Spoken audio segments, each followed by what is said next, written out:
அல்லாஹ் நமக்கு வழங்கி இருக்கின்றான். இப்ராஹிம் அலைஹிஸ்ஸலாத்து வஸ்ஸலாம் அப்படித்தான் துஆ செய்தார்கள். நாம் உங்கள் பிள்ளைகளை அப்படித்தான் பிரார்த்தனை செய்கிறோம். ரப்பி ஹப்லி மினஸ் ஸாலிஹீன், யா அல்லாஹ் எங்களுக்கு சாலிஹான பிள்ளைகளை தந்தருவாயாக. கடைசி காலகட்டத்தில் குழந்தை இல்லாத நேரத்தில் இப்ராஹிம் அலைஹிஸ்ஸலாம் அல்லாஹ்விடம் கேட்ட துஆ ரப்பி ஹப்லி மினஸ் ஸாலிஹீன். ஆரம்பத்தில் கேட்கப்படக்கூடிய துஆக்கள் வயிற்றில் குழந்தை தரிப்பதற்கு முன்பு ஆரம்பத்தில் ஆர்வத்தோடு அந்த குழந்தை கர்ப்பமாகிற போது கேட்கிற துஆக்கள், குழந்தை பிறந்ததற்கு பின்பு சின்ன சின்ன சேட்டைகளை செய்யும் போது அந்த துஆக்கள் நிறைய பெற்றோர்கள்ட்ட இல்லாமல் போய்விடுகிறது. அல்லாஹ் பாதுகாக்க வேண்டும். என் வயிற்றுல வந்து பிறந்திருக்கிய நீலாம் ஒரு பிள்ளையா நாசமா போயிருவேன் என்றெல்லாம் திட்டக்கூடிய வார்த்தைகளை அல்லாஹ் பாதுகாத்தவர்களை தவிர காதுகளில் கேட்கிறோம் பொறுமை இல்லாமல். கொஞ்சம் இன்னும் ஓவராக சபிக்கக்கூடிய வார்த்தைகள் எல்லாம் சொல்வதற்கு விரும்பவில்லை. லைஸல் முஃமினு பித்தஆன் வலல் லஆன் வலல் ஃபாஹிஷ் வலல் பதி قال ரசூலுல்லாஹி ஸல்லல்லாஹு அலைஹி வஸல்லம். இமாம் புகாரி ரஹ்மத்துல்லாஹி பதிவு செய்கிறார்கள்.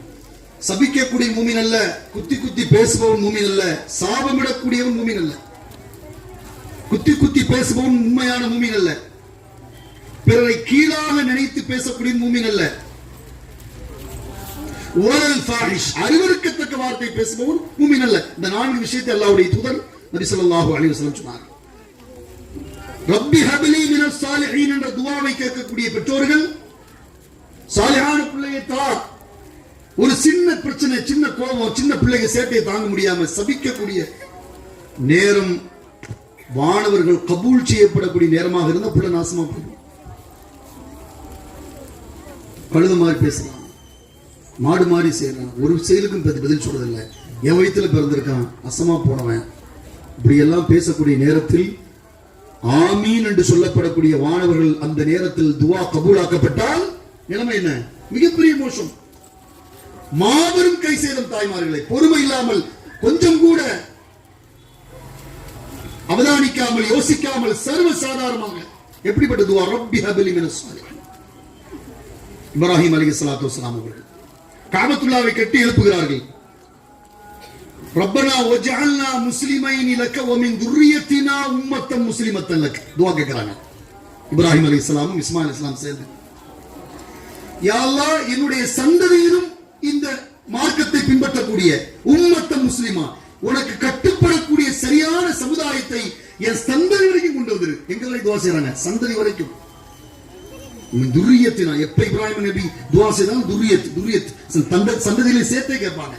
கடைசி அந்த எல்லை வருகிற வரைக்கும் வாழையடி வாழையாக அடுத்த அந்த பிள்ளையுடைய சந்ததிகள் கடைசி கட்டம் வருகிற வரைக்கும் யாரப்பே உனக்கு கட்டுப்பட்டு வாழ்கிற பிள்ளையாக்கி தருவாயாக. உம்மத்தம் முஸ்லிமத்தன் லக்க, உனக்கு கட்டுப்படக்கூடிய சமூகமாக என் சந்ததி வரைக்கும் கொண்டு வந்து. எப்படிப்பட்ட துஆ பாருங்க. ரப்பி ஜஅல்னி முகீமஸ் ஸலாத்தி வ மின் துர்ரியத்தி, அங்கே அப்படிதான் என்னையும் என் சந்ததிகளையும் இறைவா தொழுகை நிலைநாட்டக்கூடிய பிள்ளையாக்கி தருவாயாக. அங்கேயும் சந்ததியை சேர்க்கிறாங்க. நம்ம துஆ செய்ய வேண்டிய கட்டத்தில் இருக்கும் பிள்ளைகளை. எப்படிப்பட்ட உருவாக்கம் பாருங்க. உருவாக்கி உங்க கையில் தர்றோம், இப்படிதான் பேசணும்னு சொல்லி உங்க கையில் வழங்கப்படுது, உங்க வீட்டுக்கு வழங்கப்படுகிறது. உங்க வீட்டுக்குள்ள நுழைகிறோம் பிள்ளைகளும் இந்த துஆ ஓதிட்டு உள்ள நுழையும், இந்த துஆ விட்டு வெளியே வரணும். கழிவறைக்குள்ள இந்த துஆ, இந்த பிரார்த்தனை, இந்த துஆ, தூங்கும்போது இந்த துஆ, சாப்பிடும்போது இந்த துஆ சொல்லி கொடுக்கிறது. எதுக்கு? சும்மா இதெல்லாம் பேரு புகழுக்கா?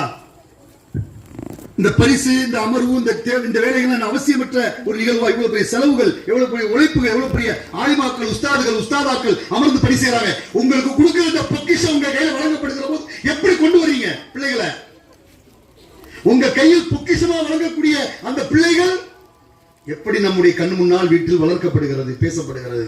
நாம் தான் முன்மாதிரி, நாம் தான் முதல் ஆசிரியர்கள், பெற்றோர்கள். நாம் சொல்லக்கூடிய பேச்சு, நம்முடைய நடவடிக்கை, நம்முடைய வார்த்தை, நம்முடைய ஒவ்வொரு அசைவும் தான் பிள்ளைகளுக்கு பாடம். தொழக்கூடிய பிள்ளையாக்கி தருவாயா யா அல்லாஹ், எங்களுடைய துஆவை கபூல் செய்வாயாக. துஆ செய்றாங்க. யா ரப்பி, உன்னை வணங்கக்கூடிய கொள்கையின் அடிப்படையில் இன்னொரு துஆ இப்ராஹிம் நபி துஆ செய்வாங்க. வஜ்னுப்னி வ பனிய அன் அபுதல் அஸ்னாம, சூரா இப்ராஹிம்ல 14ஆம் அத்தியாயத்தில் அல்லாஹ் ரப்பல் ஆலமீன் பதிவு செய்கிறான். இப்ராஹிம் நபி துஆ செய்வாங்க, யா அல்லாஹ் என்ன மட்டுமல்ல, லா இலாஹ இல்லல்லாஹ் என்ற கொள்கையை எதை நான் பின்பற்றினேனோ, எதை நான் ஏற்றுக்கொண்டு பிரச்சாரம் செய்கிறேனோ, எந்த அடிப்படையில் என் குடும்பம் இருக்கிறதோ, என் மனைவி சாரா, என் மனைவி ஹாஜரா, என் பிள்ளைகள் இருக்கிறார்களோ, என் அடுத்த கடைசி சந்ததி வரைக்கும் அன்ன அபுதல் அஸ்னாம, எதை? சிலைகளை வணங்குவதை விட்டும் என்னையும் என் சந்ததி வரைக்கும் காப்பாற்றுவாயாக. எவ்வளவு பெரிய விஷயம் சொல்லுங்க, எவ்வளவு பெரிய விஷயம். நீ துவா செய்யாம எத்தனை விட்டுட்டு தெரியுமா? பிள்ளைகளுக்கு தினமும் காலையில் அல்லாஹ்வுடைய தூதத்துடைய பேரக்குள்ளே தடவார்கள், தலையை தடவ நெற்றியில் முத்தமிடுவார்கள். அக்ரபுன் ஹாபிஸ் என்று சொல்லப்படுகிற ஒரு நபித்தோழர் கேட்பார், எனக்கும் 12 பிள்ளைங்க இருக்கு, யார சொல்லலாம், ஒரு நாளும் பிள்ளைங்க நான் முத்தமிட்டது இல்ல, நீங்க உட்கார வச்சு ஹசனே ஹுசைனை கடந்து முத்தி முத்தி விடுறீங்களா நெற்றியில, உன் கல்புக்குள்ள எல்லாம் இறக்கத்தை எடுத்துட்டா நான் என்ன செய்வேங்கிறாங்க. யாரு? ரசூல் ஸல்லல்லாஹு அலைஹி வஸல்லம். உன் கல்புக்குள்ள இறக்கத்தை அல்லாஹ் எடுத்துட்டா நான் என்ன செய்ய முடியும்? அன்பு, நேசம், முஹப்பத், பிள்ளைகளை அமர வைத்து நெற்றியில் முத்தமிடுதல், பிள்ளைகளோடு சேர்ந்து நேரத்தை போக்குதல், பிள்ளைகளுக்காக நம்முடைய நேரத்தை கொடுத்தல், பிள்ளைகளை அமர வைத்து மடியில் அமர வைத்து பேசி அவர்களை சிராகித்து அவர்களை மகிழ்ச்சி ஊட்டுதல், இந்த பழக்கம் எல்லாம் இன்னைக்கு மலையேறி போயிடுச்சு. இல்ல மாஷா அல்லாஹ். சில வீடுகளை, சில பிள்ளைகளை, இப்படி சில பெற்றோர்களை தவிர. ஏன்னா உங்களுக்கும் ஒரு மொபைல் தேவைப்படுது, பிள்ளைகளுக்கும் ஒரு மொபைல் தேவைப்படுது, நீங்களும் ஒரு டைம் தேவைப்படுது, பிள்ளைகளுக்கும் ஒரு டைம் தேவைப்படுது. எல்லாம் தீவா உட்காந்துருக்காங்க வீட்டில். சில வீடுகளில் சலாம் அலைக்கும் வரமத்துல்லாஹ் வீட்டுக்குள்ள போனா பதில் சலாம் கிடையாது. வீட்டுக்குள்ள வரவன் முதல்ல என்ன பண்றான்னு எங்க சார்ஜர் போடுற இடம் இருக்குன்னு தேடுறான். வந்த உடனே கேட்கறான். நேற்று ஒருத்தர் வீட்டுல இருந்து, சார் வீட்டுல வைஃபை இருக்கா? வந்த உடனே சலாம் சொல்லிட்டு உட்காரா போல வீட்டுக்குள்ள. வைஃபை கனெக்ஷன் இருக்கா? அதுக்கு நம்பர் கொடுங்க, பாஸ்வேர்டு. எங்க சார்ஜர் இருக்குது, எங்க வைஃபை கனெக்ஷன் இருக்கு, எங்க ரூம் இருக்கு, எங்க அறை இருக்கு. மக்கள் சந்திப்பு இல்ல, குடும்ப சந்திப்பு இல்ல, குடும்ப சிலாகித்தல் இல்ல, பெற்றோர் பிள்ளைகள் அமர்ந்து பேசுவது இல்ல. எனக்கு டாபிக் வேற, நுழைஞ்ச நேரம் ஆயிரும். இதை சொல்லிட்டு நான் வந்தேன். இந்த தகவல் பெற்றோர்கள் அதிகம் நிகழ்ந்திருக்கக்கூடிய மாஷா அல்லாஹ் இடத்துல சொல்லணுங்கிறதுக்காக சொல்ற ரொம்ப கவலையான விஷயம். ஒரு தாயும் ஒரு தந்தையும் ஒரு பிள்ளையோட பேசி ஒரு வாரம் ஆச்சுங்கிறான். நகரத்துல, சிட்டியில சென்ற வாரத்தில் ஒரு தகவல். ஒரு வாரத்துக்கு மேல ஆச்சு, 10 நாள் ஆச்சு. பிள்ளைகள் பெற்றோர் அமர்ந்து பேசி அவ்வளவு பெரிய பிஸி மேன் ஆயிட்டாங்க பெற்றோர்கள். அவ்வளவு பெரிய காலங்கள் தள்ளி பேச்சு பிள்ளைகளோட அமர்ந்த நேரம் கூட அவங்க ஒரே சேட்டங்கிறாங்க சார், என் பேச்சு கேட்கவே மாட்டேங்கிறாங்க சார், அவன் எங்க என் பேச்சு, அவன் ஒரு பக்கம் எனக்கு பிள்ளையா பிறந்து. இப்படி எல்லாம் நம்முடைய வாழ்வில் பிள்ளைகளுக்கான மிகப்பெரிய தத்துவார்த்த கருத்துக்களை சொல்லித் தந்த இந்த மார்க்கத்தில் பிள்ளைகளுக்கும் பெற்றோர்களுக்காக இருக்கக்கூடிய தொடர்புகள் மிகப்பெரிய ஒரு இடைவெளி இன்றைக்கு நாம் பார்க்கிறோம். அல்லாஹ் பாதுகாத்த இடங்களை தவிர நபிகள் நாயகம் ரசூலுல்லாஹி ஸல்லல்லாஹு அலைஹி வஸல்லம் அவர்கள் அற்புதமாக சொல்லித் தந்தார்கள். மார்க்கம் என்பது மிகச்சிறந்த உதாரணம். துஆக்கள் செய்ய வேண்டும், முத்தமிட வேண்டும், தலையை தடவ வேண்டும். பாத்திமா அம்மையாரை ரசூலுல்லாஹி ஸல்லல்லாஹு அலைஹி தலையை தடவி விடுவார்கள். பேரப்பிள்ளைகளை தலையை தடவி அமர்ந்து துஆ செய்வார்கள் தினமும். இஸ்லாமிய மார்க்கத்தில் அப்படிப்பட்ட குழந்தைகளாக இருக்கக்கூடியவர் தான் நம்மை சொர்க்கத்திற்கு அழைத்து செல்லக்கூடிய பிள்ளைகளாக மாறுவார்கள். புரிஞ்சுக்கணும். செல்வங்கள் இருப்பது பெரிதல்ல, பட்டம் இருப்பது பெரிதல்ல, பெரிய வசதி வாய்ப்புகள் இருப்பது பூமியில பெரிதல்ல. எவர் சிறந்த முறையில் 3 பெண் பிள்ளையோ அல்லது 2 பெண் பிள்ளையோ அல்லது 1 பெண் பிள்ளையோ, இதை தனியா சொல்றாங்க ரசூலுல்லாஹி ஸல்லல்லாஹு அலைஹி வஸல்லம். ஃபஅஹ்ஸன குலுகஹு, அழகிய முறையில் அவர்களுக்கு ஒழுக்கத்தை கற்றுக் கொடுத்து எந்த பெற்றோர்கள் அந்த பிள்ளைகளை வளர்க்கிறார்களோ, சித்ரம் மினன் நார், நாளை மறுமையிலே நரகத்திலிருந்து காக்கக்கூடிய திரை அந்த பிள்ளைகள். யாருக்கு? பெற்றோர்களுக்கு. இந்த உலகத்திலே ஆகப்பெரும் சிறப்பு பெற்றோர்கள் பிள்ளைக்கு கொடுக்கிற ஒழுக்கம். முஹம்மது ரசூலுல்லாஹ் ஸல்லல்லாஹு அலைஹி சொல்றாங்க, மிகப்பெரிய சொத்து ஒழுக்கம். அல் குர்ஆனிய கல்வியை, ஷரியத்துடைய கல்வியை கொடுக்கிறோம், அக்லாக்க கொடுக்கிறோம், அகீதாவோட அக்லாக்க கொடுக்கிறோம், நற்குணங்களை. இந்த குணங்கள் வெளிப்படுதான் பார்க்கணும். நீங்க பெற்றோர்கள் அந்த நடவடிக்கைகள் தன் முன்னால் தெரியுதான் பார்க்கணும். படித்த பாடத்தினுடைய அடிப்படையில் பிள்ளைகள் இருப்பதற்கு முதல் ஆசிரியராக நீங்கள் அந்த குணத்தோடு, நாம் அந்த குணத்தோடு, நம் வீட்டில் அந்த பேச்சோடு சரியாக இருந்தால் பிள்ளைகளிடம் மிளர்ந்து அவருடைய மாற்றம் ஒரு பெரிய முன்னோட்டம் இந்த பூமியில உருவாகக்கூடிய சந்ததிகளாக வருவார்கள். அதற்கு தேவை கொள்கையோடு, நல்ல அஹ்லாக்கோடு அற்புதமான சமுதாயத்தை இந்த குழப்பத்துக்குரிய காலத்தில் உருவாக்கக்கூடிய கட்டாய கடமை. சுய ஒழுக்கத்தோடு அழகிய பண்போடு பிள்ளைகளை உருவாக்கக்கூடிய சவால் இன்னைக்கு விடப்பட்டிருக்கிறது. ரசூலுல்லாஹி ஸல்லல்லாஹு அலைஹி வஸல்லம் செய்திமா இப்னு ஹிப்பான் பதிவு செய்வார் ரஹ்மத்துல்லாஹ், பெற்றோர்களை மறுமையில் விசாரிக்கப்படும் யாருக்கு முன்னால்? பிள்ளைகளுக்கு முன்னால். நானும் பிள்ளை பெற்ற தந்தை, எவ்வளவு பெரிய வார்த்தை, எச்சரிக்கக்கூடிய வார்த்தை. எப்படி பேச முடியுதா? என்னால கடுமையான வார்த்தை. அந்த ஹதீஸ் எப்பமெல்லாம் அந்த ஹதீஸ் நம்ம படிக்கிறோமோ ரொம்ப பெரிய ஒரு கடுமையான வார்த்தை. பிள்ளைகளுக்கு முன்னால் மறுமையில் பெற்றோர் விசாரிக்கப்படுவார்கள். குல்லுக்கும் ராஇன் வ குல்லுக்கும் மஸ்ஊலுன் அன் ரஅயத்திஹி, ஒவ்வொரு மெய்ப்பாளர்கள், ஒவ்வொரு பொறுப்புதாரிகள் அந்த பொறுப்பை பற்றி விசாரிக்கப்படும். கணவன் தன்னுடைய மனைவி அந்த பிள்ளைகளை பற்றி விசாரிக்கப்படும், பெற்றோர் தாய் அந்த பிள்ளைகளை பற்றிய ஒழுக்கம் சம்பந்தமான, கணவன் இல்லாத போது அதை பற்றி எல்லா தகவல்களையும் அந்த பிள்ளைகளை படித்து உருவாக்கக்கூடிய பொறுப்பை வைத்திருக்கக்கூடிய பெற்றோர்கள் விசாரிக்கப்படுவார்கள். ஒரு தலைவர் அவர் கீழ் இருக்கக்கூடிய தொண்டர்களை பற்றி தலைவரிடம் விசாரிக்கப்படும். விசாரணைக்குரிய ஒரு அற்புதமான பொக்கிஷம் இந்த பிள்ளைகள். விசாரிக்கப்படக்கூடிய இடத்தில் இருக்கிறோம். பிள்ளைகளுக்கு பெயர் வைப்பதும் சமீப காலமாக பர்த்டே கேக் வெட்டுறோம். ரொம்ப முக்கியமான விஷயம் பர்த்டே கேக். அதை இன்ஸ்டால் இருக்கிறதே ஆகப்பெரும் முசீபத்தாக நடமாடிக்கொண்டிருப்பது இன்றைக்கு. ஃபேஸ்புக்லாம் கிடையாது, ட்விட்டர்லாம் இல்லை, இன்ஸ்டா. எதை எடுத்தாலும், சாப்பிட்டாலும் எந்திரிச்சாலும், படுத்தாலும், சாப்பிட்டு எந்திரிச்சு பல்ல விளக்குனாலும், எதை எடுத்து வெட்டினாலும் எல்லாம் அப்லோடு. என்ன ஒழுக்கம், என்ன மார்க்கம், என்ன அடிப்படை? மூத்தவர்களும் முன்னோர்களும் மார்க்கத்தில் முன்னோடிகளா இருக்கக்கூடிய பெற்றோர்கள், முதியவர்களே இந்த பழக்கத்துக்கு அடிமையா இருக்கிற போது என் வருங்காலத்துடைய சந்ததியுடைய நிலைமை என்ன என்பதை யோசித்து பாருங்கள். நானும் சேர்ந்து உங்களை கவலையோடு பேசுகிறேன். மிகச் சாதாரணமா இன்னைக்கு நடக்கிறது அசிங்கங்கள். எல்லாத்தையும் கொண்டு வந்துட்டீங்க, எல்லாத்தையும் கொண்டு ஓப்பன்ல கொண்டு வந்துட்டான். அத்தனையும் சமீபமாக இன்றைக்கு எல்லாம் விளம்பரப்படுத்தப்பட்ட அத்தனைக்கும் லைக் ஷேர் விரும்புகிறான். அதை ஃபார்வர்டு செய்வதை, லைக் செய்வதை, கமெண்ட் செய்வதை இது மிகப்பெரிய சொத்தாக நினைக்கிறான். காலம் முழுக்க பாருங்க, விளையாட்டு இருக்கும்போது ஒரு டெமோ காமிச்சாங்க, இல்ல நாடகம், ஐயா அல்லாஹ் அக்பர் அல்லாஹ் அக்பர் பாங்கு சொல்லப்பட்ட ஒரு காமிச்சாங்களா காட்சியா நாடகத்தை. அதான் இன்னைக்கு நடக்குது. இன்னொரு விஷயம் என்ன காமிக்கப்பட்டுச்சு, பெத்த தாய் தந்தைக்கு தொலை வைக்க தெரியல. ஜனாசா முதல் தக்பீர்ல என்ன ஓதணும், இரண்டாவது தக்பீர்ல என்ன ஓதணும், மூணாவது தக்பீர்ல அந்த பெரிய ஜனாசாவுடைய துவா என்ன தெரியுது?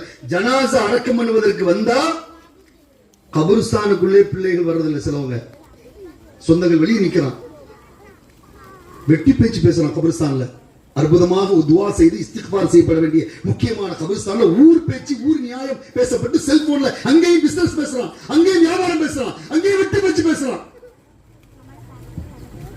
ஆகப்பெரும் நஷ்டம். இறந்து போனதற்கு பின்பு ஜனாசா குளிப்பாட்ட தெரியாத பிள்ளைகள், பெற்றோருக்கு தொலைவிக்க தெரியாத ஆண் பிள்ளைகள், சந்ததியே உனக்கு தேவையில்லை. அப்படி ஒரு பிள்ளை அவசியம் இல்லை. எல்லாம் பாதுகாக்கணும். 4 தக்பீருக்கு ஓத வேண்டிய துவாவை இது மாதிரியான மதரசால கற்றுக் கொடுக்கப்பட்டு உருவாக்குகிற இந்த சொத்தை விட ஒரு பெரிய சொத்து என்ன இருக்கு? இதை விட பெரிய லைக் என்ன இருக்கு? இதை விட பெரிய கமெண்ட்ஸ் என்ன இருக்கு? இதை விட மிகப்பெரிய ஷேர் ஃபார்வர்ட் என்ன இருக்கு உங்களுக்கு? இதை கொண்டு போங்க. நான் கூட சொன்னேன் சகோதரர்கிட்ட, பப்ளிக்ல கொண்டு போகணும். பப்ளிக் இந்த நிகழ்ச்சியெல்லாம் பப்ளிக்காக கொண்டு போகணும். பொது பகுதிகளுக்கு மார்க்கத்தில் இப்படிப்பட்ட படிச்சிருக்கிறாங்க. நீங்க இன்னும் நிறைய செய்திகளை, பேச்சை விட, எங்களுடைய பயான்களை விட, பிள்ளைகளுடைய நாடகத்தின் மூலம் இன்னும் பல கருத்துக்களை கொண்டு போய், செய்திகளை, நாடகம் என்றால் அந்த கருத்துக்களை செஞ்சு காமிக்கிற டெமோவை பொது இடங்களை கொண்டு போய் இன்னும் மக்கள்கிட்ட கொண்டு போய் பிள்ளைகளை உருவாக்கப்படும். அதற்கான காலங்கள் மாறிக்கொண்டிருக்கிறது. இனிமேல் நாம் சாதாரணமாக நிகழ்ச்சியை முடுக்குக்குள்ள சந்துக்குள் நடத்துவதல்ல, பொது இடங்களை கொண்டு போய் மக்களை திரட்டி இது மாதிரியான கல்வியகத்தை நோக்கி திருப்பக்கூடிய வேலையை நம்ம செய்யணும். காரணம், ஒரு சமூகம் கல்வியகம் என்றால் என்ன தெரியாது, ஷரியத்துடைய கல்வியகத்துடைய மதரசா என்னன்னு அல் ஃபுர்கான் பத்தி தெரியாது, இங்க மதரசா நடக்கிற இவ்வளவு திட்டங்கள் என்பது தெரியாது. அது ஒரு போக்குல ஒரு கூட்டம் இருக்குது, வர வேண்டிய மக்கள் வந்துட்டு இருக்காங்க, இன்னும் நிறைய பேர் வரல. பரவப்படுத்த வேண்டும், பகிரங்கப்படுத்த வேண்டும் மார்க்க நிகழ்ச்சிகளை, பொது நிகழ்ச்சிகளை. அல்லாஹ்வின் தூதர் ரசூலுல்லாஹி ஸல்லல்லாஹு அலைஹி வஸல்லம் அவர்கள் இந்த அற்புதமான இந்த நிகழ்வை ஆயிஷா ரலியல்லாஹு அன்ஹா அவர்கள், சஹாபாக்கள், சஹாபி பெண்மணிகள் பெற்ற தாய் தந்தையருக்கு கொடுக்கக்கூடிய அற்புதமான நன்மைகளை எப்படி சம்பாதிப்பதற்கு முயற்சித்தார்கள் பாருங்கள். 1388 புகார் அவர்களுடைய ஹதீஸ். ஆயிஷா அம்மா அறிவிக்கிறார்கள், ஒரு நபித்தோட ரசூலுல்லாஹ் வந்து, யா ரசூலுல்லாஹ், என்னுடைய தாய் இறந்துட்டாங்க. அப்போது அவர்கள் பேச முடிந்திருந்தால் நல்ல தர்ம காரியத்தை செய்திருப்பார். எனவே அந்த தாய்க்காக நான் தர்ம காரியத்தை செய்தால் எனக்கு நன்மை சேருமா? பிள்ளையுடைய எண்ணத்தை பாருங்க. அல்லாஹ்வின் தூதர் ரசூலுல்லாஹ் சொன்னார், நஅம், ஆமா சேரும். நீங்க உங்க தாய்க்கு தர்மத்தை செய்யுங்க, அந்த நன்மையை பெற்றோருக்கு சேருங்க. ரசூலுல்லாஹ் சொல்றாங்க. ஒருவர் யா ரசூலுல்லாஹ், ஜுஹைனா கூட்டத்தோட ஒரு பெண்மணி ரசூலுல்லாஹ் வந்து, யா ரசூலுல்லாஹ், என் தாய் ஹஜ் செய்வதற்காக நியத் வச்சிருந்தாங்க, அதை நிறைவேற்றாமல் இறந்து விட்டார்கள், அவர் சார்பாக நான் ஹஜ் செய்யலாமா? அல்லாஹ்வுடைய தூதர், ஹஜ்ஜ ஃபி உம்மிக, உன் தாய்க்கா நீ ஹஜ்ஜை செய். உன் தாய்க்கு கடன் இருந்தால் அந்த கடனை நீ நிறைவேற்றுவாய். அல்லாஹ்வின் கடன்களை நிறைவேற்றுங்கள். கடன்கள் நிறைவேற்றப்படுவதற்கு அல்லாஹ் அதிகம் உரிமை படைத்தவன். எனவே ஹஜ்ஜை செய், தர்மம் செய், அவர்களுக்கான கடனை நிறைவேற்று. இந்த கடமைகளை பிள்ளைகள் நிறைவேற்றாமல், இந்த காரியங்களை செய்யாமல் விட்டால் பெற்றோருக்கு குறை வைத்தவர்களாக மாறிவிடுவார்கள். அவர்கள் சொர்க்கம் செல்வதற்கு பிள்ளைகள் தடையாக மாறிவிடுவார்கள்.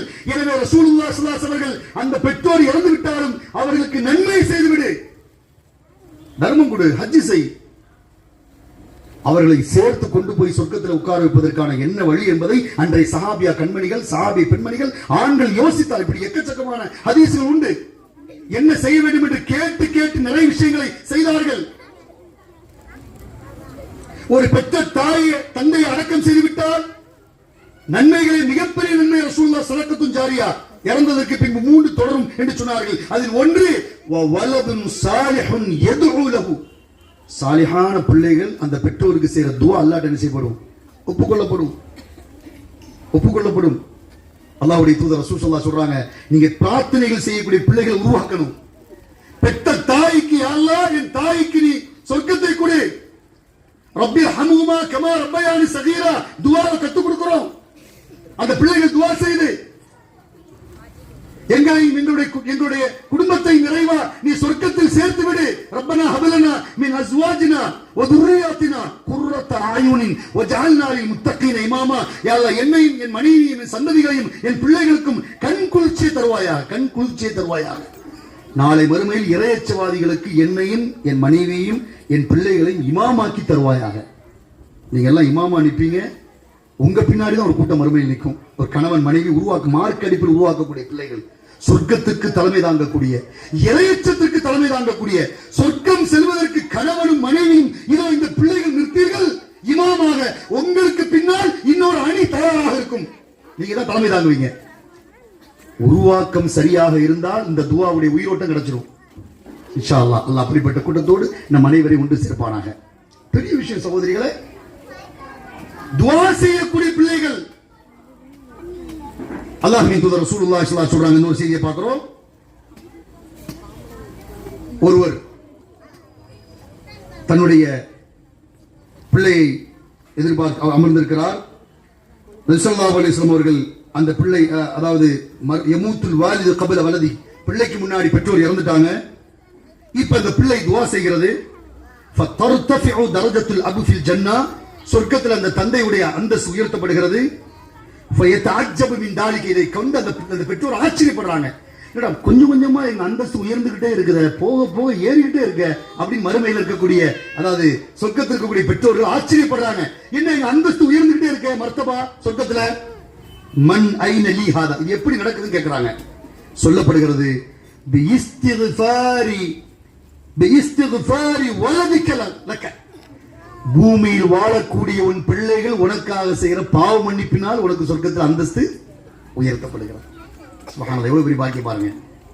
கமா கால ரசூலுல்லாஹி ஸல்லல்லாஹு அலைஹி சொல்றாங்க, இமாம் புகாரி பதிவு செய்கிறார்கள், இன்னல்லாஹ லா யர்ஃபஉ தரஜா லிஅப்தி ஸாலிஹ் ஃபில் ஜன்னah, சொர்க்கத்தில் சாலிகான அடியானுக்கு அந்தஸ்து உயர்த்தப்படுகிறது.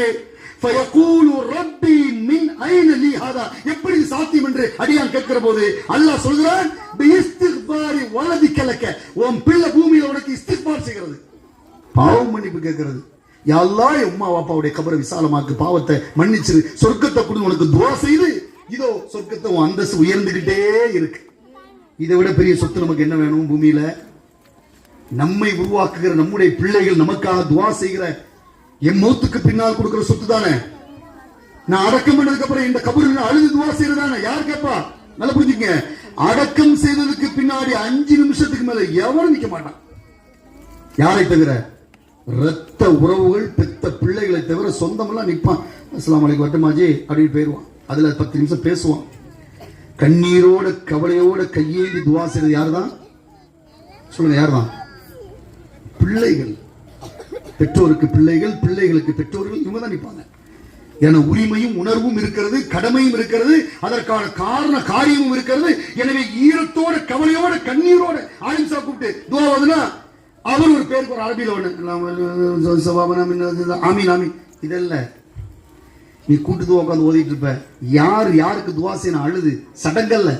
பெற்ற பிள்ளைகள் துஆ செய்யணும். பிள்ளைகள் வாழுகிற போதும், மௌத்தான பின்ன ஹயாத்தா இருக்கிற போதும், எல்லா காலமும் துஆ செய்கிற பிள்ளைகளுக்கான உரிமையும் அந்த உணர்வும் சொன்னாங்க இல்லையா? தொலைவைக்கு நான் முன்னாடி போறேன், அதுவும் டெமோ காட்டப்பட்டுச்சு. நீ தொலைவைக்கு தெரியுமா? நான் முன்னாடி போ, நீ ஃபர்ஸ்ட் போ. அவர் உரிமைப்படுத்த ஒரு பிள்ளை தாய் தகப்பனுக்கு தொலை வைப்பதற்கு அதான் உருவாக்குறோம் மதரசால, அதான் கற்றுக் கொடுக்கிறோம். அப்ப என்னுடைய மறுமை வாழ்க்கை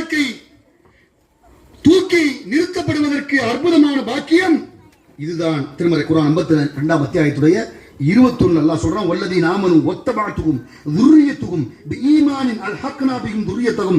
எவர்கள் ஈமான் நல்ல கவனிங்க, எவர்கள் ஈமான் கொண்டு அவர்களுடைய சந்ததியாரும் ஈமானில் அவர்களை பின்தொடர்கிறார்களோ, புரிஞ்சுக்கணும், எவர்கள் ஈமான் கொண்டு அவர்கள் சந்ததிகளும் அந்த ஈமானை பின்தொடர்கிறார்களோ. அத்தியாயம் 52:21 படிக்க வேண்டிய பாடம் வசனம். நாம ஈமான் கொள்றோம், நம்ம ஈமானோட சந்ததியும் பின்தொடர்கிறார்களோ அவர்களுக்கு அந்த சந்ததியினரை மாஷா அல்லாஹ் அவர்களோடு சொர்க்கத்தில் நாம் ஒன்று சேர்ப்போம். சுப செய்தி. எவ்வளவு பெரிய பாக்கியம் பாருங்க. நீங்களும் பிள்ளைகளும் ஈமானோடு தான் சேர்த்துறான், எங்க சொர்க்கத்தில் சேர்த்துறான் அல்லாஹ். அது மட்டுமல்ல, இதனால் அவர்களுடைய அமல்களில் கொஞ்சம் கூட குறைச்சிட மாட்டோம் கூலிய நன்மையில. எப்படி சொல்றான் பாருங்க அல்லாஹ். அப்ப நம்ம ஈமானை முன்னிறுத்தி சாலிகான அமல்கள் செய்யக்கூடிய பிள்ளைகள், அதுக்காக வேண்டி உலக கல்வி தேவையில்லைன்னு உச்சட்டைக்கு வந்துடக்கூடாது. உலக கல்வி மார்க்க கல்வி பிரிச்சு மேயறதுக்கு நம்ம வரல. மார்க்கம் சொல்லக்கூடிய ஒரே ஒரு பாடம், எது பிரயோஜனமான கல்வி, எது பிரயோஜனம் இல்லாத கல்வி அப்படின்னா. பயன் தரக்கூடிய கல்வி அத்தனையும் சிறப்பு, ஆனால் அந்த கல்வி தவறு என்று சொல்லவில்லை. என் மறுமைக்கும் கபருக்கும் உண்டான கல்வி எந்த கல்வி? இந்த ஆரம்ப குர்ஆனிய கல்வி. இதை கொடுத்து விட்டால் மட்டும்தான் என் அடுத்த கல்வியை நோக்கி போகிற ஒழுக்கம், அது சார்ந்த துறைகள், அதில் அவன் நிலைத்து நின்று சமூகத்தில் தலைதோங்கி இருக்கக்கூடிய அற்புதமான தலைமைகளாக ஆளுமைகளாக வருவதற்கு அடிப்படை எது? இந்த கல்வி, இந்த குர்ஆனிய கல்வி, இந்த ஷரியாத்து கல்வி. இதெல்லாம் தோல்விக்கு தெரியாது, துஆ செய்ய தெரியாது. நீங்க சொன்ன மாதிரியே மாடு மாறி நிற்பான். அப்படி இல்லை, அல்லாஹ் பாதுகாக்கணும். அவன் கல்வியாளனா நிற்பான், எதுவும் தெரியாம நிற்க மாட்டான், தெரிஞ்சவனா நிற்பான். சொர்க்கத்திற்கு சேர்ந்து அனுப்புவோம். மாஷா அல்லாஹ். உதுகுலுல் ஜன்னah, we are get paradise, we are get paradise. ஒட்டுமொத்த மக்களும் சேர்ந்து சொர்க்கத்துக்கு போங்கன்றான். அந்த பதில், அந்த வார்த்தைக்குரிய மக்களாக நம் அனைவரையும் அல்லாஹ் ஆக்குவானாக. யா ரப் ஆமீன். ரொம்ப முக்கியமான வார்த்தை. உதுகுலுல் ஜன்னah, அன்தும் நீங்களும், வ அஸ்வாஜும் உங்களுடைய மனைவிகளும் சந்தோஷமா மகிழ்ச்சியா உள்ள நுழைங்கன்றான். சந்தோஷமா மகிழ்ச்சியா நுழைங்கன்னு அல்லாஹ் சொல்றான். நம்ம பார்த்து அந்த சொர்க்கத்தில் நுழைவிக்கப்படுவதற்கு தேவையான காரணிகள் எம்மை அழைக்கக்கூடிய பிள்ளைகள். குர்ஆன் ஹாஃபிலா பத்தி பேசுறாங்க. மாஷா அல்லாஹ். திருமறை குர்ஆனை ஒரு ஓத வைக்கிறீங்களா, மனப்பாடம் செய்யற பிள்ளைகள் இன்னைக்கு குறைஞ்சு போச்சு. சவுதியில மாஷா அல்லாஹ் அந்த மதீனாவுடைய மஸ்ஜித் நபவியில சுபு தொழுது பார்த்தீங்கன்னா ஒவ்வொரு இடத்துல ஹல்கால முழுதான சின்ன பிள்ளைங்களாம், அந்த பசங்க அரபிக் ட்ரெஸ்ஸை போட்டுட்டு குர்ஆன் எடுத்து ஓதிக்கிட்டே போவாங்க. ஹல்காவா இருக்கும். மக்கா மதீனால பெரிய செல்வம் பொருளாதாரத்தை செலவழிக்கிறாங்க. மதரசாக்களுக்கும் அரபு தேசங்கள்ல இந்த ஹிஃபுல் மதரசாவுக்கும் ஆலிம் கோர்ஸுகளுக்கும் உம்முல் குரா மக்கால, மதீனா யூனிவர்சிட்டி. நம்ம தமிழ்நாடு மேலப்பாளையத்துல ஒரு பையன் மாஷா அல்லாஹ் தக்வா மதரசால மஸ்ஜித் தக்வா மேலப்பாளையத்துல ஓதுன ஒரு ஹாஃபில் இப்ப மதீனா யூனிவர்சிட்டியில படிக்கிறாங்க. கடையில் உள்ள 2 பையன் படிக்கிறாங்க. இந்த பிள்ளைகள் அப்படியே உருவாக்கி ஆலிம் சார் நம்முடைய சகோதரர் நூரி மீரா நூரி இருக்கிறாங்க, இந்த உஸ்தாதுகள் இருக்காங்க, பொறுப்பாளர் இருக்காங்க. அடுத்த கட்டம் இந்த பிள்ளையுடைய ஸ்கூல் படிப்பையும் படிச்சுட்டு அப்படியே மார்க்க கல்விக்காக மேல் படிப்புக்காக மக்கா மதீனா போன்ற அற்புதமான தலங்களுக்கு அனுப்பக்கூடிய பணிகளை செய்யக்கூடிய வேலையை செய்தால் அவனுடைய வாழ்க்கை இம்மை படிப்பும் மறுமைக்கான படிப்பும் எல்லாம் அற்புதமாக சேர்ந்து பயணிக்கக்கூடிய ஒரு சிறந்த சொத்துக்களாக வந்துடும். இந்த வருஷத்துல பெண்களுக்கு ஆரம்பிக்கிறாங்க. மக்கால முபல்லிகா ஆலிமா மக்காவில் பெண்களுக்காக இந்த வருஷத்துல ஆரம்பிக்கிறாங்க. +2 முடிச்சோன்னா மாஷா அல்லாஹ் அப்படி அவங்களுக்கு உலக கல்வி மார்க்க கல்வி கிடைச்சு 4 வருஷம் 3 வருஷம் முழு பாதுகாப்பு.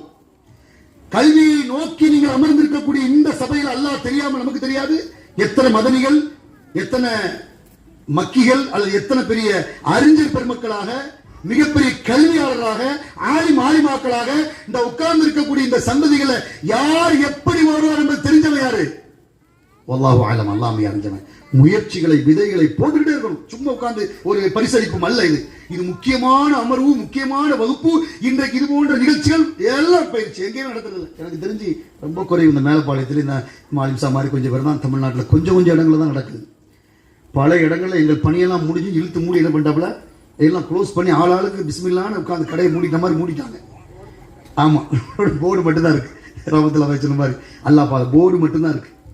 ஆர்வம் எடுத்து சிரமப்பட்டு ஒரு கல்வியகம் 98 ஆரம்பிக்கப்பட்ட அல் ஃபுர்கான் கல்வியகம் இந்த இதுல 120 பேர், இப்ப சம்மர்ல 120 பேர் முபல்லிகா ஆலிமாக்கள் உருவாக்கப்படக்கூடிய ஹாஃபில்கள் உருவாக்கப்படுகிற அல்லாஹ்வின் தூதர் ரசூலுல்லாஹி ஸல்லல்லாஹு அலைஹி வஸல்லம் சொன்னார்கள், எவராவது மன் கரஅல் குர்ஆன வ அமில பிமா ஃபீ, ஒரு குர்ஆனை ஒருவர் கற்று அதன் அடிப்படையில் அமல் செய்தால் உல்பிஸ வாலிதஹு தாஜன் யௌமல் கியாமா. மாஷா அல்லாஹ். அந்த பெற்றோருக்கு மறுமையில ஒரு பெரிய கிரீடத்தை அல்லாஹ் அனுப்புவான். பெரிய கிரீடம் அல்லாஹ் அனுப்புவான். அந்த உலக மக்கள் எல்லாம் மறுமையிலும் அந்த மாஷர் மைதானத்தில் பார்க்கக்கூடிய அந்த காட்சி, அந்த குர்ஆனை கற்க வைத்த பெற்றோர்களுக்கு அல்லாஹ் கிரீடத்தை அனுப்பிப்பான். அது எப்படி இருக்குமா? லவ்ஹு அஹ்ஸன மின் லவ்ஹி ஷம்ஸ் ஃபீ புயூத்தி துன்யா. இந்த உலகத்திலேயே சூரியன் பிரகாசம் எவ்வளவு இருக்குமோ அதை விட பயங்கரமான பிரகாசமாக அந்த கிரீடம் ஜொலிக்கும் மறுமையிலே. இவ்வுலகத்திற்கு எதுவுமே ஈடாகாத அப்படிப்பட்ட ஒரு பாக்கியத்தை அவர்களுக்கு வழங்கப்பட்டவுடன் அந்த பெற்றோர்கள், அந்த அணிவிக்கப்பட்டவர்கள், அந்த மக்கள் கேட்பார்களாம் அல்லாஹ்விடம், பிமா கஸைனா ஹாதா, எதற்காக நீ எங்களுக்கு அணிவிக்கிறாய் இதை? உடனே அல்லாஹ் சொல்வானாம், பி அஹ்தி வலதிக்குமா அல் குர்ஆன், உங்க பிள்ளைகள் பூமியிலே வாழுகிற போது அல் குர்ஆனை தூக்கினார்கள். மாஷா அல்லாஹ். ஹாக்கிம்ல சஹீஹா பதிவு செய்யப்பட்டிருக்கிறது. அபூ ஹுரைரா அறிவிக்கிறாங்க, இப்னு ஹிப்பான்ல சஹீஹாக்கப்பட்டிருக்கிறது. மிக தெளிவாக அல்லாஹ் பதிவு செய்கிறான், பூமியில குர்ஆனை கற்றுக்கொள்வதற்கு ஓடினீர்கள், கிதாபை தூக்கி கொண்டு மதரசாவுக்கு உங்கள் பிள்ளைகளை அனுப்பினீர்கள், குர்ஆனை மனனம் செய்வதற்கு கஷ்டப்பட்டு காலையிலே மதரசாவுக்கு அனுப்பினீர்கள், மாலையில் அனுப்பினீர்கள், பிள்ளைகள் உருவாக்கப்படுகிற காட்சி பெற்றோர் அமர்ந்து இப்படி பார்த்தீர்கள், சந்தோஷப்பட்டீர்கள். உங்களுக்கான கிரீடம் இந்த பரிசுகளை விட, இந்த சிறப்பை விட அற்புதமான சிறப்பை அல்லாஹ் சுப்ஹானஹு வ தஆலா கிரீடம் அணிவித்து உங்களுக்கும் உங்களுடைய கணவனுக்கும் உங்கள் பெற்றோர்களாகிய இருவருக்கும் அல்லாஹ் மறுமையில வழங்குகிறான் என்றால், சும்மா மேனாம் மோக்குக்கு நேரம் போகல, அதனால என் பிள்ளை சேட்டை பண்ணுது அனுப்படா மதரசாக்கு, அப்படி இல்லை. அப்படிதான் ஒரு காலத்தில் மதரசாவுக்கு அனுப்பப்பட்டோம். அது வேற செய்தி. சேட்டை பண்றான், சம்மர்ல தாங்க முடியல, அனுப்படா அல் ஃபுர்கான் ஷரியத் கல்வியத்துக்கு, உயிரை போட்டு வாங்குறான். அப்படி இல்லை, அப்படி யாரும் இல்லை. எங்க பெற்றோர்கள் கல்வியை படிக்க வேண்டும், பட்டம் பெற வேண்டும், அவன் மறுமையில் எனக்கு ஷஃபாத் செய்ய வேண்டும், என் பிள்ளை என்னை சொர்க்கத்திற்கு அழைக்க வேண்டும். தொழிலில் தொடர்ச்சியாக வந்த ஒரு தந்தையை ரசூலுல்லாஹ் பார்க்கறாங்க. இமாம் புகாரி பதிவு செய்றாங்க, ஹல்ஃப வஹரி, அவர் முதுகுக்கு பின்னாடி அந்த பிள்ளை இருக்கும். கொஞ்ச நாள் மஸ்ஜித் நபவிக்கு வரல. அந்த பிள்ளை என்னாச்சு அல்லாஹ்வுடைய தூதர் கேக்குறாங்க, எங்களுக்கு அன ரஐது யா ரசூலுல்லாஹ் பி ஹலக, அப்படினா அவர் மூத்தா இருப்பாரு அந்த பிள்ளை நினைக்கிறோம், வாங்க போவோம். வீட்டுக்கு போறாங்க. யாரு? ரசூலுல்லாஹி ஸல்லல்லாஹு அலைஹி வஸல்லம். அந்த சகோதரரை தேடி, ஒருத்தர் வரலன்னு தேடி போறாங்க பாருங்க ரசூலுல்லாஹ். எப்பவும் பள்ளிவாசலுக்கு பிள்ளையோட வருவாரு, முதுகுக்கு பின்னாடி பிள்ளை நிக்குமே, அவர் குர்ஆனிய கல்வியில ஹல்கால உட்கார்ந்து இருப்பாரு. நம்ம பயான்ல அந்த தந்தை அந்த பிள்ளையை காணுமே, அந்த தகப்பன் காணுமே, அவர் பிள்ளை இறந்தனால கவலையோடு இருப்பார் போல தெரியுது யார சொல்லலாம் சொல்லி ரசூலுல்லாஹ் நேரா வீட்டுக்கு போறாங்க. அவரை கூட்டு உட்கார வச்சு கேட்கறாங்க, என்ன பிரச்சனை? மகன் இறந்துட்டான். சுப்ஹானல்லாஹ்வுடைய தூதர் ரசூல் ஸல்லல்லாஹு அலைஹி வஸல்லம் சொல்றாங்க, உங்களுக்கு ஒன்றை நான் சொல்லட்டுமா? யா ஃபுலான், அய்யுமா கான அஹப்பு இலைக அன் ததமத்தஅ பிஹி உம்ரக் லா தஅதி இலா பாபி மின் அப்வாபில் ஜன்னah. உங்களுக்கு முன்னால் உங்கள் மகன் சொர்க்கம் சென்று, எப்படி? உங்களுக்கு முன்னால் உங்கள் மகன் சொர்க்கம் சென்று உங்களுக்காக சுவன வாசலை திறந்து வைத்திருப்பதை நீங்கள் விரும்பலையா? நீங்க சொர்க்கம் வருவதற்காக வாசல் அவன் திறக்க உட்கார்ந்திருக்கானே, அப்படிப்பட்ட அற்புதமான பிள்ளைகளை பூமியில நீங்க உருவாக்கி வச்சிருக்கீங்க. சாதாரணமான மகனை பெற்றிருக்கீங்க. நீங்க வருவீர் என்பதற்காக சொர்க்கத்தின் வாசலை உன் மகன் உங்களுக்காக பெற்றோருக்காக திறந்து வைத்திருக்கிறான். இது பெரிய விஷயம் இல்லையா? அவர் சொல்கிறார், யா ரசூலல்லாஹ், யா நபி அல்லாஹ், பல் யுஸப்பிக்னி, நான் முந்தி நிக்கிறேன் அதுக்காக வேண்டி. அது மட்டுமல்ல, இது எனக்கு கிடைக்குமா? ஆமா, ஃபிதாக லக, உனக்கு தான் அந்த பாக்கியம் கிடைக்கும் அப்படின்னு அந்த பெற்றோருக்கு ரசூலுல்லாஹ் என்ன செய்றாங்க? ஆறுதலை சொல்கிறார்கள். வாழுகிற போதும் மரணித்தாலும் இருக்கிற போதும் எம்மை அழைத்து கொண்டு போகிற பொக்கிஷம் எம்முடைய பிள்ளைகள். இந்த பிள்ளைகளை எங்களை சொர்க்கத்தை அழைத்து செல்லக்கூடிய சந்ததிகளாக யாரப்பே ஆக்கி தருவாயாக துஆ செய்யணும். அப்பேற்பட்ட சிறந்த ஒரு வாய்ப்பை அல்லாஹ் நமக்கு தந்திருக்கிறான். அற்புதமாக அல்லாஹ் வழங்கியிருக்கின்றான். மிக சிறப்புக்குரிய ஒரு பாக்கியத்தை அல்லாஹ் தந்திருக்கு. ஃபித்னாவுடைய காலம் முஹம்மது ரசூலுல்லாஹ் ஸல்லல்லாஹு அலைஹி வஸல்லம் சொன்னார்கள், காலை மூமினாகி விடுவான், மாலையில் காஃபிராகி விடுவான், மாலையில் மூமினாக இருப்பான், காலையில் காஃபிராகி விடுவான். இல்லா மன் அஹ்யாஹு அல்லாஹு பிஇல்மி. நல்லா புரிஞ்சுக்கங்க, பில் இல்மி. இப்னு மாஜால வரக்கூடிய ஹதீஸ், கல்வியை கொண்டு எவர்கள் இந்த பூமியில ஹயாத்தா இருக்கிறாங்களோ, நல்லா புரிஞ்சுங்க, எல்லாம் வாழ்வான், எல்லாம் நடப்பான், ஆனா செத்த ஜனாசாவுக்கு சமம். தூதர் சொல்றாங்க, எவர் மார்க்க கல்வி வச்சிருக்கிறாங்களோ, எவர் குர்ஆனை நெஞ்சத்தில் ஏற்றிருக்கிறாரோ, அவர் ஃபித்னாவுடைய காலத்துல உயிரோடு இருப்பதற்கு சமம். மத்தவங்க மொத்தம் போயிடுவான். நீங்க நல்ல ஆள் சூட்டு போட்டு நல்ல அழகா நடமாடுவான், கல்வி இல்ல, அல்லாஹ்வுடைய செய்தி இல்ல, மறுமை சிந்தனை இல்ல, குர்ஆன் இல்ல, வஹீயுடைய செய்தி இல்ல, அவன் நடந்தாலும் பிணத்திற்கு சமம். ஆனால் ஃபித்னாவுடைய காலத்தில் நீங்கள் கொடுக்கிற இந்த கல்வியம் கொடுக்கிற இந்த கல்வி மூலம் ஒரு கூட்டம் ஹயாத்தாக்கி கொண்டே இருப்பார்கள். கல்வியை கொண்டு உயிரோட்டம் கொடுத்து கொண்டே இருப்பார்கள். அவர்களை கடைசி காலத்துடைய எந்த ஃபித்னாவும் எந்த குழப்பமும் அவர்களை ஒண்ணுமே செய்யாது. இது பெரிய சொத்து. போதுமே, என் புள்ள என் மௌத்துக்கு அப்புறமும் ஃபித்னால போகாது, அனுப்புடா மதரசாவுக்கு. சகோதரர் சொன்னார், அடுத்த ஆண்டுக்கான அப்ளிகேஷன் ரெடியாகி அனுப்பிட்டு இருக்கிறோம், உங்க பிள்ளைகளை சேருங்கன்னு நூரி சொன்னார். மீரா நூரி அலிம்சா சேர்த்துடணும், இன்னும் புதுசா பல சேர்க்கணும். இன்னும் பல பேர் மதரசாவுக்குள்ள கொண்டு வந்து ஃபித்னாவிலிருந்து பாதுகாப்பு பெறுவதற்கும் அற்புதமான கல்வியை கொடுத்து மக்கள் முன்னேறி செல்வதற்கும் சிறந்த ஒரு முன்மாதிரி மிக்க பிள்ளைகளை ஆக்குவதற்கு நாம் இன்ஷா அல்லாஹ் தயாராகுவோமாக. அல்லாஹு தஆலா அப்படிப்பட்ட சிறந்த கூட்டத்தோடு நம் அனைவரையும் ஒன்று சேர்ப்பானாக. நம் அனைவரும் இது போன்று நம் பிள்ளைகளோடு இன்ஷா அல்லாஹ் ஈலல் ஜன்னா, அதுவும் குறிப்பாக ஜன்னத்துல் ஃபிர்தௌஸில் இன்ஷா அல்லாஹ் ஒன்று சேர்க்கிற நசீபை நம் அனைவருக்கும் உங்களுக்கும் எனக்கும் அல்லாஹ் தந்தருவானாக. அல்லாஹ் ரப்பல் ஆலமீன். ஒரு மதரசா எவ்வளவு பெரிய சிரமம். நான் கேட்டேன், 10 வருஷத்துக்கு முன்னாடி 8 வருஷத்துக்கு வந்து ஒரு 8 வருஷத்துக்கு முன்னாடி வரும்போது இந்த இடத்துல மதரசா கிளாஸ் நம்ம சம்மர் நடத்திருக்கோம். நான் வந்து கிளாஸ் பயான் பண்ணியிருக்கேன் அந்த இடத்துல பின்பக்கம். இப்போ இந்த இடம் இப்படி இருக்கு. கவலைப்படணும், நீங்க கவலைப்படணும். ஒரு கல்வியகம் உருவாக்கப்படுவதற்கு என்ன ஆலோசனை, இதுக்கு என்ன செய்யணும்? இப்படி ஓப்பன்ல உட்கார்ந்து ஹாஸ்பிட்டல் சீட் போட்டு உட்கார்ந்து இருக்கிறோம். இதுக்கு ஏன் ஒரு கல்வியகமத்தை ஒரு கட்டடமாக உருவாக்கப்படுவதற்கு என்ன யோசனை, அதற்கு என்ன செய்யணும்? வாப்பட பேசினேன். ரொம்ப பெரிய விஷயம்லாம் இல்லை. இவ்வளவு முயற்சிகள் எடுத்த அல்லாஹ் இந்த வாய்ப்பை தந்த ரஹ்மான் எல்லோரையும் அல்ஹம்துலில்லாஹ் ஒரு சிறந்த கட்டடத்தில் ஒரு அற்புதமான இடத்தில் உட்கார வைப்பதற்கான முயற்சிகள் என்ன என்பதை யோசித்து நம்முடைய பொருளாதாரத்தை, நம்முடைய காசை, நம்முடைய தர்மங்களை மதரசாவிற்காக வழங்கப்பட்டு விட்டால் எப்போதும் இருப்பது போது இல்லாமல் இது ஒரு இன்னும் ஒரு அற்புதமான முன்னேற்றத்திற்குரிய ஒரு ஃபித்னாவிலிருந்து பாதுகாக்கப்படுகிற அற்புதமான கல்வியாக பல பேர் உருவாக்கப்படக்கூடிய கல்விச்சாலையாக இன்ஷா அல்லாஹ் இது வருவதற்கு என் பங்களிப்பு என்ன, என் கணவன் பங்களிப்பு என்ன, என் மனைவியா இருக்கிற என் பங்களிப்பு என்ன, பெற்றோர் பங்களிப்பு என்ன என்று ஒவ்வொருவரையும் பார்த்து யோசித்து ஆலோசித்து இந்த கட்டடம் உருவாகிற அளவுக்கு இன்ஷா அல்லாஹ் நம்முடைய துஆக்களை அல்லாஹ்விடம் ஏத்துவோமாக, கையேந்துவோமாக. அல்லாஹ் மென்மேலும் வளர்ச்சி மிகுந்த ஒரு கல்வியகமாக ஷரியத் கல்வியகத்தை அல் ஃபுர்கானை உருவாக்குவதற்கு அதற்காக உழைக்கிற பெற்றோர், ஆசிரியர்கள், முதல்வர் உள்ளிட்ட ஆசிரியர்கள், பாடம் நடத்தக்கூடிய ஆசிரியர்கள், நம்முடைய வாப்பா உள்பட அத்தனை பேர்களுக்கும் அல்லாஹ் சுப்ஹானஹு வ தஆலா மென்மேலும் ஆரோக்கியத்தையும் மென்மேலும் அவருடைய இன்மை மறுமை வாழ்வை சீரும் சிறப்புமாக்கி தருவானாக என்ற துஆவோடு வாய்ப்பளித்த ரஹ்மானுக்கு நன்றி கூறி நிறைவேறுகிறேன். வாஹிரு தஅவானா அனில் ஹம்துலில்லாஹி ரப்பில் ஆலமீன். வஸ்ஸலாமு அலைக்கும் வரஹ்மத்துல்லாஹி